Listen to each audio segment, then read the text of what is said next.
čo sa to deje na tých trhoch. Akcie na maximách, zlato na maximách, bitcoin na maximách. Čakajú nás dobré aj zlé časy naraz, alebo sú už všetci zblbnutí? Dobrý deň, ja sa volám Juraj Karpiš a toto je ďalšie pokračovanie videí pre firmu Goldsafe. Firma Goldsafe prevádzkuje stránku investičnezlato.sk. No a toto je seriál Karpiš odpovedá na otázky klientov firmy Goldsafe.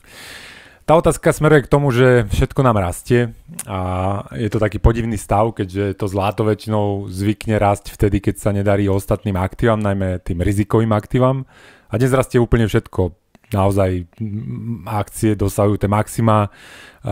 Máme relatívne v Amerike silný hospodársky rast. A Amerika je, čo sa týka nezamestnanosti, na historických minimách. A napriek tomu rastie aj to zlato. Ale tak ja hovorím, že keď rastie všetko, keď rastie cena všetkého, tak to nerastie cena všetkého, to klesá cena peňazí. A čiže pre mňa je to jeden zo signálov, že zlé peniaze strácajú na cene oproti ostatným veciam. A to nie je len dolár, že dolár stráca, ale strácajú aj ostatné zlé peniaze, keďže ten dolár napríklad voči euru je relatívne silný. Ale to, že dnes to zlato rastie, je divné minimálne zo 4 dôvodov a ja by som ich teraz vymenoval. Ten prvý dôvod je, že rastú akcie a to väčšinou zlato je jedno z mála aktív, ktoré má negatívnu koreláciu voči akciám. To znamená, že keď sa darí akciám a tie akcie tiež dosahujú nejaké nominálne maxima dnes, tak vtedy sa nezvykne dariť zlatu a dnes sa darí aj akciám aj zlatu.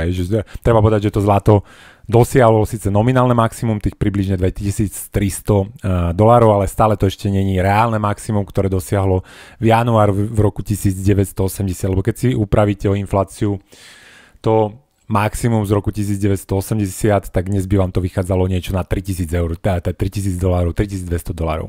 Čiže ten prvý dôvod podivnosti rastu zlata teraz je to, že sa darí aj rizikovým aktívam, medzi ktoré ináč zaraďujem ešte stále aj ten Bitcoin.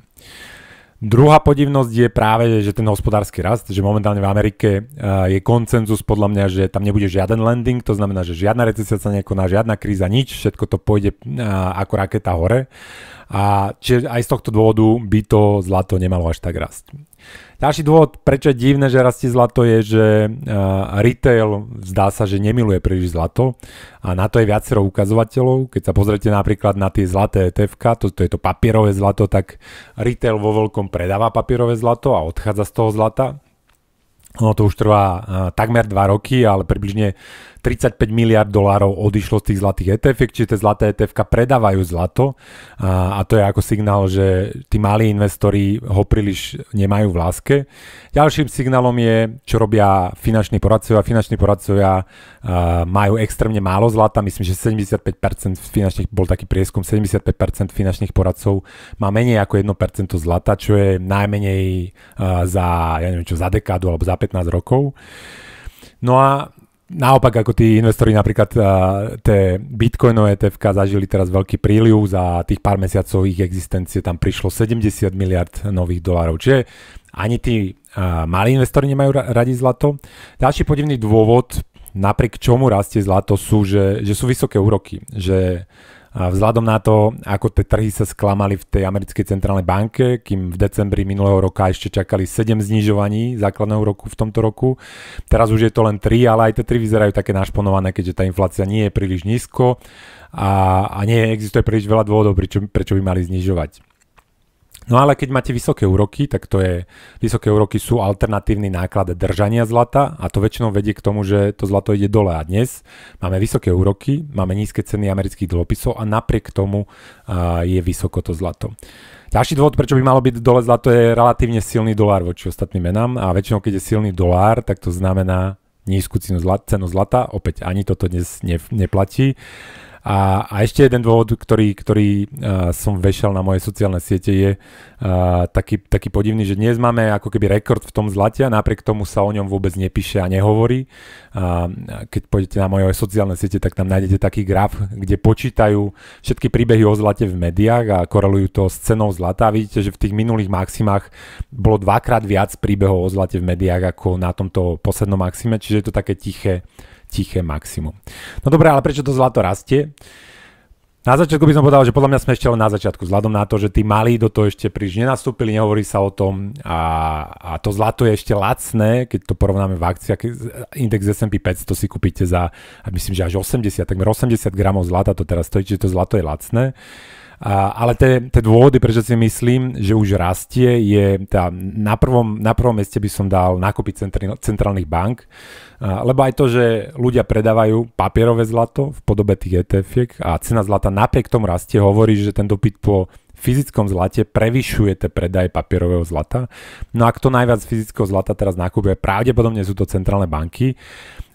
Od roku 2009 sú centrálne banky už čistým nákupcom zlata a zdá sa, že v posledných rokoch a v poslednom období sa tie nákupy zintenzívňujú. Určite tomu prispela aj vojna na Ukrajine, to, že Rusko napadlo Ukrajinu a tá reakcia Spojených štátov amerických, ktoré zmrazili tie rezervy dolárové Rusku, podľa mňa viedla v Číne, ale aj v iných centrálnych bankách prehodnoteniu toho, čo oni budú držať ako rezervu a trošku z toho, čo mali predtým v dolároch, prechádza do toho zlata. A čínska centrálna banka určite posledné mesiace relatívne intenzívne nákupuje to zlato. A to je podľa mňa dôležitý dôvod. Druhý dôvod vidím v tom zahraničnom politickom napätí. Ono to zlato je naozaj poistka voči zlým nielen ekonomickým, ale aj politickým scenárom. A my máme vojnu v Európe, Izrael začal ďalšiu vojnu, čiže vidím tam napätie v tej zahranično-politickej oblasti, sú tu vojny a podľa mňa to podporuje aj tú cenu zlata. No a ten posledný dôvod je podľa mňa taký, že to zlato nie je príliš veriť tým centrálnym bankárom, ani tej americkej centrálnej banke. Podľa mňa to zlato tuší, že ten boj s tou infláciou minimálne v Amerike ešte nemusí byť vyhratý a podľa mňa sa poisťuje voči tomu, že tá inflácia, tá cenová inflácia sa vráti alebo bude nejaké druhé kolo tej inflácie. A prečo si to myslím? No myslím si to preto, že poprvé vidno, že aj komodity rastú a začali rásť, či už je to cena ropy alebo iných komodít. Cena energií viac menej začala rásť, čo naznačuje, že ako ten inflačný boj ešte nemusí byť úplne vyhratý. Druhá vec, ktorá prispieva tomu, že v budúcnosti môže byť vyššia inflácia, že tá americká centrálna banka sa nemusí dostať na ten svoj cieľ 2%, je, čo robí americká vláda. Máme volebný rok a americká vláda robí obrovské deficity.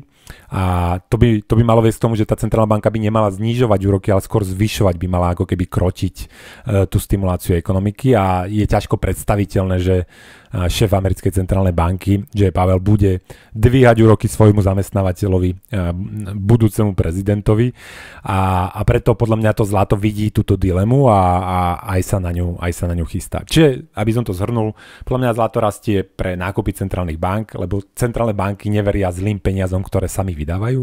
Potom sú to tie zahranično-politické veci a sú to tie vojny, ktoré existujú. A podľa mňa tretia vec je ten rozdrapený americký fiškál a tie rizika spojené s tým, že ak to takto bude pokračovať, tak je možné, že tá vyššia cenová inflácia sa vráti a to zlato to už teraz zapracováva do svojej ceny. Tak či onak situáciu budeme naďalej sledovať a uvidíme, ako sa to teda bude vyvíjať a na nejaké ďalšie otázky od vás sa opäť teším. Zatiaľ dovidenia, do počutia, majte sa.